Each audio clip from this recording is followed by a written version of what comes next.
राष्ट्रिय प्राकृतिक स्रोत तथा वित्त आयोगबाट सिफारिस भएको बमोजिम नेपाल सरकार प्रदेश र स्थानीय तहबीच रोयल्टी बाँडफाँडका आधार, विधि र वित्तीय हिस्सा सहितका अनुसूचीहरू स्वीकृत गर्ने र सम्बन्धित प्रदेश तथा स्थानीय तहहरूलाई रकम हस्तान्तरण गर्ने भन्ने निर्णय भएको छ।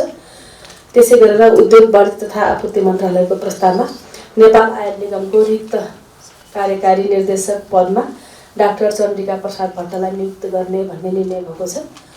ऊर्जा, जलस्रोत तथा सिँचाइ मन्त्रालयको प्रस्तावमा तामाकोशी 5औं जलविद्युत आयोजनाको 220 केबी प्रसारण लाइन आयोजनाको लागि टावर निर्माण गर्न दोलखा जिल्ला बिगु गाउँपालिका वार्ड नम्बर 4 मा रहेको करिब 0.29 हेक्टर निजी जग्गा प्राप्ति गर्न स्वीकृति दिने भन्ने पनि निर्णय भएको छ।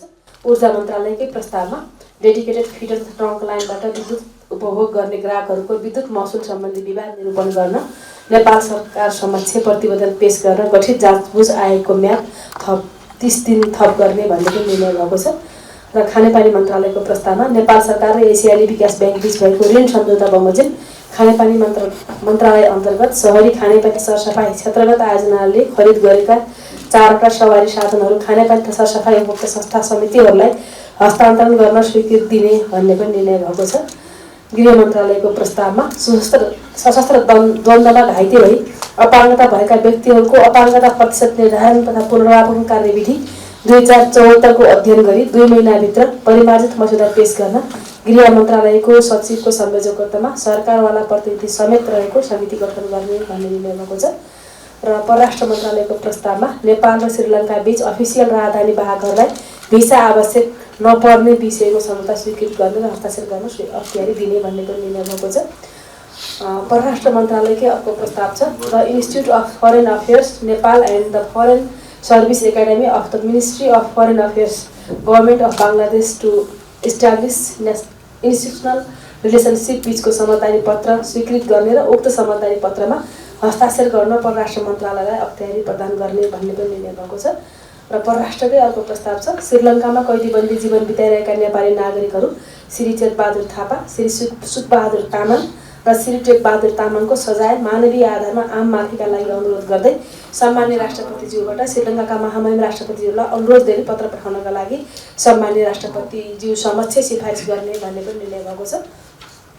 वन तथा वातावरण मन्त्रालयको प्रस्तावमा माथिल्लो अरुण जलविद्युत आयोजनाको पहुँच मार्ग निर्माणको अपर अरुण हाइड्रो इलेक्ट्रिक लिमिटेडलाई सङ्खुवासभा जिल्ला स्थित भोटखोला गाउँपालिकामा रहेको राष्ट्रिय वन र संरक्षित वनको 21.276 हेक्टर जग्गा प्रयोग गर्न स्वीकृति दिने भन्ने पनि निर्णय भएको छ। वन मन्त्रालयकै अर्को प्रस्ताव छ। त्यसमा माथिल्लो राउघाट मङ्गले 220 केबी प्रसारण लाइन आयोजनाको टावर र राइट अफ वेको विकास निर्माणको लागि म्याग्दी जिल्लाको रघुगङ्गा गाउँपालिकामा रहेको राष्ट्रिय वन क्षेत्रको 5.095 हेक्टर जग्गा प्रयोग गर्न स्वीकृति दिने भन्ने निर्णय भएको छ। यस्तै प्रकारको निर्णय वन तथा वातावरण मन्त्रालयको अरू 2टा निर्णय पनि छन्।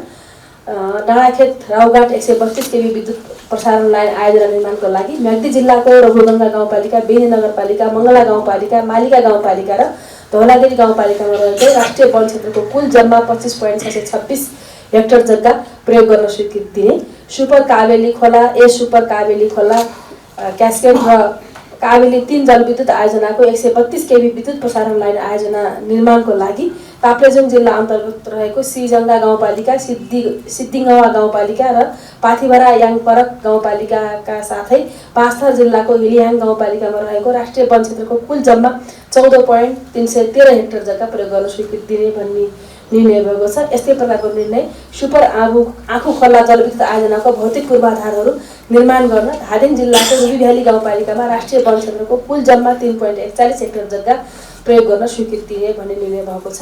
र वन मन्त्रालयको यसै प्रकारको अर्को प्रस्ताव पनि छ। सोनाखोला जलविद्युत आयोजना निर्माणको लागि ताप्लेजुङ जिल्लाको मिकुवा खोला गाउँपालिकामा रहेको राष्ट्रिय वनको 3.67 हेक्टर जग्गा प्रयोग गर्न स्वीकृति दिने भन्ने निर्णय भएको छ। र सङ्घीय मानव तथा सामान्य प्रशासन मन्त्रालयको प्रस्तावमा नेपाल आर्थिक योजना तथा तथ्याङ्क सेवा तथ्याङ्क समूह राजपत्राङ्कित द्वितीय श्रेणीका अधिकृतलाई सम्बन्धित सेवा समूहको सहसचिव पदमा बढुवा नियुक्ति गर्ने भन्ने पनि निर्णय भएको छ। सञ्चार तथा सूचना प्रविधि मन्त्रालयको प्रस्तावमा सुरक्षा मुद्रण केन्द्रको कार्यकारी निर्देशक विकल्प पौडेलले अमेरिकाको कानुनी थाई आवासीय अनुमति LPR लिएको देखिएकोले सञ्चार तथा सूचना प्रविधि मन्त्रालय सम्बद्ध सार्वजनिक निकायका पदाधिकारी तथा सदस्यको नियुक्ति तथा मनोनयन सम्बन्धी मापदण्ड 2073 को दफा 11 को खण्ड घ बमोजिम निज उक्त पदमा रहन अयोग्य देखेको हुँदा सोही मापदण्डको दफा 13 को उपदफा 1 को खण्ड ग बमोजिम उक्त पद रिक्त हुने भएकोले सुरक्षण मुद्रण केन्द्रको कार्यकारी निर्देशक विकल पौडेललाई पदबाट हटाई सोको जानकारी दिने भन्ने निर्णय गर्नुभएको छ। सञ्चार तथा सूचना प्रविधि मन्त्रालयकै अर्को प्रस्ताव छ नेपाल दूरसञ्चार प्राधिकरणको रिक्त अध्यक्ष पदमा श्री भूपेन्द्र भण्डारीलाई नियुक्ति गर्ने भन्ने निर्णय पनि भएको छ। सञ्चार तथा सूचना प्रविधि मन्त्रालयकै प्रस्तावमा सुरक्षण मुद्रण केन्द्रका लागि आर्थिक वर्ष 2080-81 को असार मसान्तसम्मका लागि अधिकृत स्तरका 8 पदहरूको अस्थायी दरबन्दी स्वीकृत गर्ने। त्यसै गरेर सञ्चार तथा सूचना प्रविधि मन्त्रालय अन्तर्गतै राष्ट्रिय सूचना प्रविधि केन्द्रको काठमाडौँ, मकवानपुर, कोहलपुर र ललितपुरका कार्यालयहरूमा आर्थिक वर्ष 2080-81 को पुस 1 देखि 2081 साल असार मसान्तसम्मका लागि अधिकृत स्तरका 23 पदहरूको अस्थायी दरबन्दी स्वीकृत गर्ने। स्वास्थ्य तथा जनसङ्ख्या मन्त्रालयको प्रस्तावमा स्थानीय तह मार्फत रहेका पिपल अस्पताल गोर्खा र बुर्तिबाङ प्राथमिक स्वास्थ्य केन्द्र बागलुङलाई 50 शय्याको अस्पतालमा स्तरोन्नति गरी गण्डकी प्रदेश सरकारलाई हस्तान्तरण गर्न स्वीकृति प्रदान गर्ने भन्ने निर्णय भएको छ। त्यसै गरेर 22औं नम्बरको प्रस्तावमा एमसेलको सेयर खरिद बिक्री भएको भनिएको सम्बन्धमा अध्ययन तथा छानबिन गर्न गठित समितिले पेश गरेको प्रतिवेदन कार्यान्वयनका लागि सम्बन्धित निकायमा पठाउने भन्ने पनि निर्णय भएको छ। राष्ट्रिय प्रसारण 12औं संशोधन नियमावली 2080 स्वीकृत गर्ने भन्ने निर्णय भएको छ। बैंक तथा वित्तीय संस्था सम्बन्धी ऐन 2073 लाई संशोधन गर्न बनेको विधेयक संघीय संसद समक्ष पेश गर्न स्वीकृति दिने भन्ने पनि निर्णय भएको छ। प्रवेशन तथा प्यारोल सम्बन्धी नीति 2080 स्वीकृत गर्ने भन्ने निर्णय भएको छ। यी हाम्रा यी स्वीकृतिका लागि हाम्रो उसबाट क्याबिनेटको विधेयक समितिबाट सफल भएर आएका यी प्रस्तावहरू हुन् र सँगसँगै अस्ति पत्रकार साथीहरूले सोध्नु भएको थियो र यो खास गरेर बालकुमारी घटनाको सन्दर्भमा बालकुमारी घटनाका सन्दर्भमा जुन गृह मन्त्रालयलाई छानबिन समितिले प्रतिवेदन बुझायो त्यो प्रतिवेदन मङ्सिर 6 गतेको बैठककै वरिपरि प्रधानमन्त्रीज्यूलाई बुझाउने काम भएको सामान्य प्रधानमन्त्रीज्यूलाई गृहमन्त्रीले बुझाउनु भएको छ र त्यस सम्बन्धमा क्याबिनेटले अध्ययन पनि गर्दैछ। त्यो अध्ययन गरेर आवश्यक निर्णय लिने प्रक्रियामा त्यो अगाडि बढेको छ। त्यसै गरेर म यो सम्बन्ध 2080 माघ 25 गते बसेको मन्त्री परिषद बैठकका निर्णयहरू यहाँका बिचमा राख्न जाँदैछु। माघ 25 मङ्सिर भनेको छ। माघ 25 गते बसेको मन्त्री परिषदका बैठकका निर्णयहरू म सार्वजनिक गर्न जाँदैछु। प्रधानमन्त्री आवास कार्यालयबाट विद्युतीय सुशासन आयोग सम्बन्धमा व्यवस्था गर्न बनेको विधेयक तर्जुमा गर्न सदनको स्वीकृति दिने भन्ने निर्णय भएको छ। त्यसै गरेर अर्थ मन्त्रालयको प्रस्तावमा नेपाल इन बिजनेस प्रोग्रामका लागि बेलायत सरकार मार्फत प्राप्त हुने 33.5 मिलियन पाउन्ड स्टर्लिङ अनुदान सहायता स्वीकार गर्ने भन्ने निर्णय भएको छ। अर्थकै प्रस्तावमा बेलायत सरकारबाट ग्रिन ग्रोथ नेपाल कार्यक्रम कार्यान्वयनका लागि प्राप्त हुने 37.16 मिलियन पाउन्ड स्टर्लिङ अनुदान सहायता स्वीकार गर्ने भन्ने पनि निर्णय भएको छ। त्यसै गरेर उद्योग वाणिज्य तथा आपूर्ति मन्त्रालयको प्रस्तावमा नेपालको तराई र चुरी क्षेत्रको केही भाग समेटेको क्षेत्रलाई पूर्वबाट पश्चिमसम्म विभाजन गरिएको 10वटा पेट्रोलियम अन्वेषण खण्डहरूमध्ये ठेकेदारबाट पेट्रोलियम कार्य सञ्चालन गराउन स्वीकृति दिने भन्ने निर्णय भएको छ। उद्योग मन्त्रालयकै अर्को प्रस्तावमा उद्योग वाणिज्य तथा आपूर्ति मन्त्रालय र संयुक्त राज्य अमेरिकाको द युनाइटेड स्टेट्स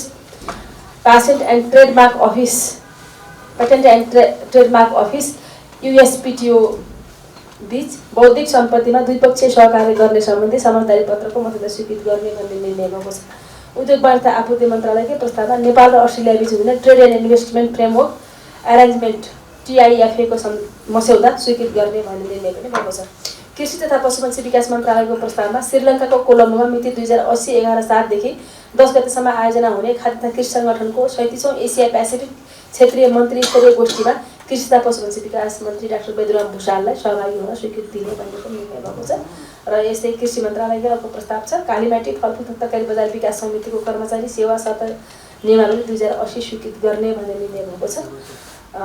गृह मन्त्रालयको प्रस्तावमा निर्वाचन आयोग नेपालका माननीय निर्वाचन आयुक्त डाक्टर जानकी कुमारी तुलाधरको इन्डोनेसिया भ्रमण स्वीकृति गर्ने भन्ने निर्णय भएको छ। गृह मन्त्रालयकै अर्को प्रस्तावमा अध्यागमन सम्बन्धमा व्यवस्था गर्न बनेको विधेयक संघीय संसदबाट फिर्ता लिन स्वीकृति दिने भन्ने निर्णय भएको छ। कोशी गृहकै अर्को छ कोशी टप्पु वन्यजन्तु आरक्षको जग्गा सट्टा भर्नाको सम्बन्धमा सर्वोच्च अदालतको आदेश कार्यान्वयन गर्ने सम्बन्धमा 6 महिनाभित्र कार्य सम्पन्न गर्नको लागि पूर्व सचिव मधुसूदन अधिकारीको संयोजकतामा उच्च स्तरीय समिति गठन गर्ने भन्ने निर्णय भएको छ। त्यसै गरेर गृहकै अर्को प्रस्ताव छ नेपाल सरकार मन्त्री परिषद 79-10-29 को निर्णय बमोजिम सम्मत 80 साल फागुन 1 गते मङ्गलबारका लागि निर्धारण गरिएको जनयुद्ध दिवसको बिदा कायम नरहने भन्ने निर्णय भएको छ। यो अदालतले नै यो विषयमा निर्णय गरेको हुनाले क्याबिनेटले यसलाई निर्णय गरेको हो। र परराष्ट्र मन्त्रालयको प्रस्तावमा नेपाल सरकार मन्त्री सहितको मिति 2080-10-9 को निर्णयबाट गैर आवासीय नेपाली सङ्घको लेखा तथा काम कारबाही सम्बन्धमा छानबिन गर्न गठित समितिको समयावधि म्याद थप भएको मितिले 30 दिन थप गर्ने भन्ने पनि निर्णय भएको छ। भूमि व्यवस्था तथा सहकारी तथा गरिबी निवारण मन्त्रालयको प्रस्तावमा जोर्डनको डेड सीमा आयोजना हुने 11th Asia pacific cooperative ministers कन्फरेन्समा सहभागी हुन भूमि व्यवस्था तथा सहकारी तथा गरिबी निवारण मन्त्रीलाई स्वीकृति प्रदान गर्ने भन्ने निर्णय भएको छ। भूमि व्यवस्था सहकारी मन्त्रालयको अर्को प्रस्ताव छ गरिब परिवार पहिचान तथा परिचय पत्र वितरण पहिलो संशोधन निर्देशिका 2080 स्वीकृत गर्ने भन्ने छ। भौतिक पूर्वाधार तथा यातायात मन्त्रालयको प्रस्तावमा राष्ट्रिय सतर्कता केन्द्रमा कार्यरत सहसचिव प्राध्यापक श्री पूर्व कुमार राईको राजीनामा स्वीकृत गर्ने सहसचिव श्री पूर्व कुमार राईको राजीनामा स्वीकृत गर्ने भन्ने निर्णय भएको छ। रक्षा मन्त्रालयको प्रस्तावमा काठमाडौँ तराई मधेस द्रुत मार्ग सडक आयोजना अन्तर्गत ललितपुर जिल्लाको खोकर्ना इलाकाको जग्गा प्राप्ति सम्बन्धी समस्या समाधान गर्न गठित समितिलाई तोकेको कार्य सम्पन्न नहुन्जेलसम्मका लागि निरन्तरता दिने भन्ने पनि निर्णय भएको छ। वन मन्त्रालयको प्रस्तावमा मर्स्याङ्गी करिडोर 220 केबी विद्युत प्रसारण लाइन आयोजना निर्माणको लागि गोर्खा तनहुँ चितवन जिल्लाका विभिन्न स्थानमा रहेको राष्ट्रिय वनको 69.698 हेक्टर जग्गा प्रयोग गर्न स्वीकृति दिने भन्ने पनि भएको छ। वन मन्त्रालयको प्रस्तावमा मोन्ट्रियल प्रोटोकलको किङ्गाली संशोधन अनुमोदन गर्ने भन्ने पनि निर्णय भएको छ। शिक्षा विज्ञान तथा प्रविधि मन्त्रालयको प्रस्तावमा बझाङ जिल्लालाई केन्द्रबिन्दु बनाई 2080 असोज 16 गते र जाजरकोट जिल्लालाई केन्द्रबिन्दु बनाई कार्तिक 17 गते भएको भूकम्पबाट क्षतिग्रस्त जिल्लाका विद्यालयको पुनर्निर्माण गर्ने गरी केन्द्रीय आयोजना कार्यान्वयन इकाइ शिक्षाको कार्यक्षेत्र विस्तार गर्ने भन्ने पनि निर्णय भएको छ। सङ्घीय मामलाको प्रस्तावमा केन्द्रीय कारागार अस्पताल जगन्नाथ देवल, कारागार कार्यालय बाँके, कारागार कार्यालय ओखलढुङ्गा र कारागार कार्यालय नौबस्ता बाँकेको संगठन संरचना र दरबन्दी पेरी स्वीकृत गर्ने भन्ने निर्णय भएको छ। त्यसै गरेर सङ्घीय मामिलाकै प्रस्तावमा हुलाक सेवा विभाग र अन्तर्गतका निकायहरूको संगठन संरचना दरबन्दी पेरी स्वीकृत गर्ने भन्ने निर्णय भएको छ।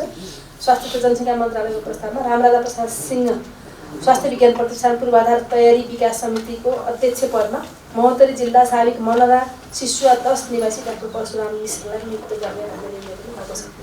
अब 2000 यो हाम्रो अन्तिम मन्त्री परिषदको बैठकको निर्णय 2080 माघ 18 गतेको मन्त्री परिषद बैठकका निर्णयहरू म यहाँको बिचमा राख्न चाहदैछु।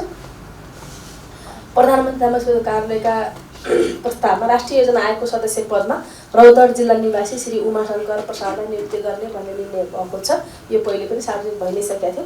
प्रधानमन्त्री मन्त्री कार्यालयकै अर्को प्रस्तावमा बहुक्षेत्रीय पोषण योजना तेस्रो 2080-81, 87-88 स्वीकृत गर्ने भन्ने निर्णय भएको छ। र प्रधानमन्त्री मन्त्रीकै कार्यालयको प्रस्तावमा विद्युतीय खरिद प्रणाली सञ्चालन पहिलो संशोधन निर्देशिका 2080 स्वीकृत गर्ने भन्ने निर्णय भएको छ।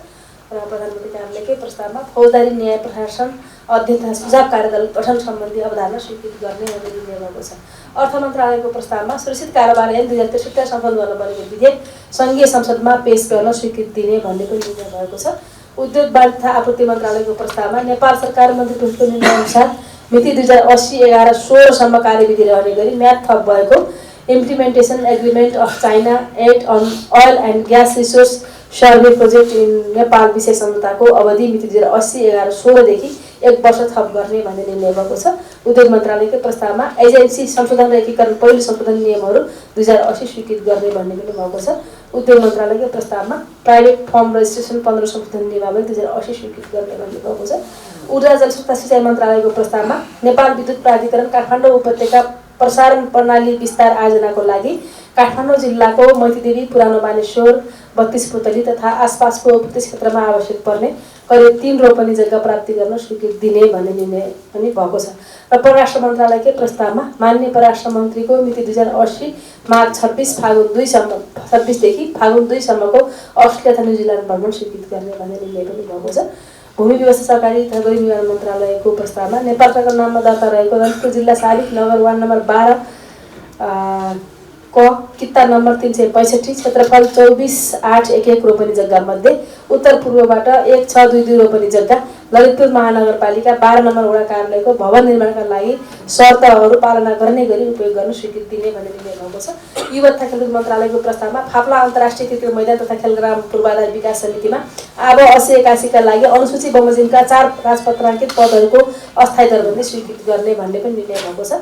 वन तथा वातावरण मन्त्रालयको प्रस्तावमा लुजा खोला जलविद्युत आयोजना निर्माणको लागि सोलुखुम्बु जिल्लाको सगरमाथा राष्ट्रिय निकुञ्जको मध्यवर्ती क्षेत्र अन्तर्गत सोलु दुधकुण्ड नगरपालिका वार्ड नम्बर 1 र खुम्बु पासाङ लामो गाउँपालिका वार्ड नम्बर 2 मा रहेको राष्ट्रिय वनको कुल जम्मा 4.692 हेक्टर जग्गा 25 वर्षसम्म प्रयोग गर्न दिने र सो वनमा रहेका विभिन्न प्रजातिका 272 वटा पोल हटाउन स्वीकृति दिने भन्ने पनि निर्णय भएको छ। वन मन्त्रालयकै प्रस्तावमा छुजुङ खोला जलविद्युत आयोजना निर्माणको लागि शङ्खसरा जिल्लाको भोटखोला गाउँपालिका वार्ड नम्बर 2 मा रहेको राष्ट्रिय वनको 20 हेक्टर जग्गा 25 वर्षसम्म प्रयोग गर्न दिने र सो वन क्षेत्रमा रहेका विभिन्न प्रजातिका 952 वटा रुख पोल हटाउन स्वीकृति दिने भन्ने निर्णय भएको छ। वन तथा वातावरण मन्त्रालयकै प्रस्तावमा दुधपोखरी चेपे सुपर चेपे जलविद्युत आयोजनाको प्रसारण लाइन आयोजनाको टावर र राइट अफ वे निर्माणको लागि गोर्खा जिल्लाको अजिरकोट गाउँपालिका वार्ड नम्बर 2 को 1.95 हेक्टर वन क्षेत्र साथै लमजुङ जिल्लाको दोर्दी गाउँपालिकाको वार्ड नम्बर 4, 5, 6 र दुधपोखरी गाउँपालिका वार्ड नम्बर 1, 2, 3 को राष्ट्रिय वन क्षेत्रको 8.5 हेक्टर गरी कुल जम्मा 10.457 हेक्टर जग्गा 24 वर्षसम्म प्रयोग गर्न दिने र सो वन क्षेत्रमा रहेका विभिन्न प्रजातिका 2579 वटा रुख पोल हटाउन स्वीकृति दिने भन्ने निर्णय भएको छ। वन मन्त्रालयकै प्रस्तावमा सडक पूर्वाधार विकास कार्यालय तानसेन पाल्पालाई शर्तहरू पालना गर्ने गरी पाल्पा जिल्लाको रैनादेवी छहरा गाउँपालिकाको वार्ड नम्बर 7 र रूपन्देही जिल्लाको सैनामेना नगरपालिकाको वार्ड नम्बर 10 अन्तर्गत रहेको सालजण्डी सुँगुरे ढुङ्गा सडक रुटको लागि राष्ट्रिय वनको 5.7 हेक्टर जग्गा प्रयोग गर्न दिने र सो जग्गामा रहेका विभिन्न प्रजातिका 541 वटा रुख हटाउन स्वीकृति दिने भन्ने पनि निर्णय भएको छ। शिक्षा विज्ञान तथा प्रविधि मन्त्रालयको प्रस्तावमा वर्ल्ड फेडरेसन फर मेडिकल एजुकेसनको संस्था प्राप्तिको प्रक्रिया अगाडि बढाउन चिकित्सा शिक्षा आयोगलाई स्वीकृति दिने भन्ने निर्णय भएको छ। संस्कृति पर्यटन तथा नागरिक उड्डयन मन्त्रालयको प्रस्तावमा मिति 2080 माघ 23 का दिन कोरियाको ह्याङ्गेन युनिभर्सिटी सियोलमा आयोजना हुने स्पोर्ट्स ग्लोबल टुरिज्म कन्भेन्सन 2024 मा संस्कृति पर्यटन तथा नागरिक उड्डयन राज्यमन्त्री माननीय सुशीला श्रीपाल ठकुरीलाई सहभागी हुन स्वीकृति दिने भन्ने पनि निर्णय भएको छ। संस्कृति पर्यटन तथा नागरिक मन्त्रालयको प्रस्तावमा नेपाल वायु सेवा निगमको रिक्त उपाध्यक्ष पदमा सञ्चालक सदस्य श्री विक्रम राईलाई नियुक्ति गर्ने भन्ने निर्णय पनि भएको छ। त्यसैगरी संस्कृति मन्त्रालयको अर्को प्रस्तावमा नेपालका राष्ट्रिय विमानस्थल अन्तर्राष्ट्रिय विमानस्थलहरू सार्वजनिक निजी साझेदारीमा सञ्चालन र निर्माण सम्बन्धमा सुझाव पेश गर्न पूर्व सचिव शङ्खप्रसाद अधिकारीको संयोजकतामा अध्ययन कार्य समिति गठन गर्ने भन्ने निर्णय भएको छ। संस्कृति मन्त्रालयकै अर्को प्रस्ताव छ नेपाल वायु सेवा निगमको संरचनागत तथा व्यवस्थापकीय सुधार गर्ने सम्बन्धमा नेपाल सरकारलाई सुझाव सहितको प्रतिवेदन पेश गर्न योजना आयोगका पूर्व उपाध्यक्ष श्री दिपेन्द्र बहादुर छेत्रीको संयोजकतामा अध्ययन कार्य समिति गठन गर्ने संस्कृति पर्यटन तथा नागरिक उड्डयन मन्त्रालयको प्रस्तावमा भरतपुर विमानस्थल विस्तारको प्रक्रिया अगाडि बढाउने स्वास्थ्य जनसङ्ख्या मन्त्रालयकै प्रस्तावमा नरदेवी आयुर्वेद चिकित्सालय विकास समितिको सदस्य पदमा सिन्धुपाल्चोक निवासी श्री लेखनाथ लामा र काठमाडौँ निवासी डाक्टर सहारा श्रेष्ठलाई मनोनयन गर्ने भन्ने निर्णय भएको छ। पासहरू पनि मिलाएको थियो होला, त्यो विषयमा प्राविधिक रूपमा के भएको हो भन्ने विषयमा हामीले पनि अपडेट हामी छैनौँ कि थाहा छ कि हाम्रो डिजी साहबले त्यसको उत्तर दिनुहुनेछ के भएर किन सूचना विभागलाई त्यो जानकारी पनि हुनुपर्छ यो विषयमा हाम्रो सूचना विभागकै डिजीले यसमा जवाफ दिनुहुनेछ।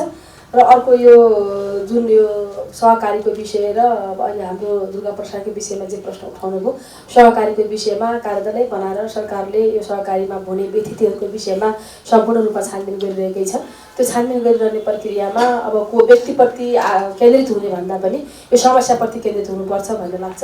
त्यसकारणले गर्दाखेरिमा यो समस्याहरूलाई कसरी समाधान गर्ने भन्ने कुरामा सरकार एकदमै गम्भीर छ र अब आधार प्रमाण सबै कुराले अब पुष्टि हुँदै जाने क्रममा त सुशासनको पक्षमा नारा लगाइरहेको सरकारले विगतका जे अभ्यास भएका छन् त्यो अभ्यासका कारणले अब जो जहाँसुकै जुनसुकै परिवेशमा भएको भए पनि त्यो आकर्षणीय कुरा भइहाल्यो। तर अहिले कुनै पनि व्यक्तिलाई इङ्गित गरेर हामीले त्यसको छानबिन बढाउने अगाडि गर्ने जाने भन्ने कुरा हुँदैन।